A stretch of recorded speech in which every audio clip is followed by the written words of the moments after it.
Bismillahirrahmanirrahim. Bugünkü cuma günübüzdü Allah Taalam kutlu, berekeli kılsın. Bugün bizden kayırlarımız ayrıkça ata-enelerge. Emne üçün ata-enelerge? Sebebi jakında bizden baldarыбыз, kızlarыбыз mektepтерди бүтүрүү аземдерин уюштурат. Ошондой учурда жылда эле биз күбө болуп келип аткандай кырсык көбөйөт.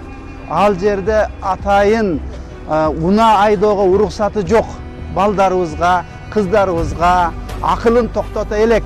Ошондой жүрөгүндө шашып турган балдарыбызга, кыздарыбызга ушул уналарыбызды берип коюп, көп кырсыктар болуп, кырсыктын аркасынан канчалык азап чегип калган учурларыбыз бар.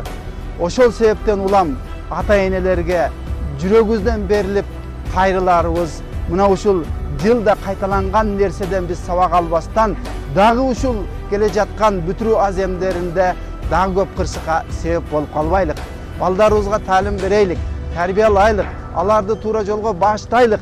Ата-эне балдарына жоопкер, өтө дыккат болуп, балдарыбызга өтө көңүл буруп, айрыкча ушундай бир унааларды айдоодо, унааларды берип коюуда биз өзүбүз акылыбыз менен ойлонуп, балдарыбызды сактайлы. Ар кандай жол кырсыктарынын азаюусуна биз себеп бололу. Ошолорго шарт түзөлү. Мына өзүңүздөргө белгилүү болгондой, жол кырсыгынан канчалаган адамдар набыт кетип атат. Жол кырсыгынан канчалаган адамдар коляскада отуруп калып атат, майып болуп калып атат. Бардыгы биздин элибиз, келечегибиз үчүн биздин кылган аракетибиз менен ушуларды токтотолу. Ассаламу алейкум ва рахматуллахи ва баракатух.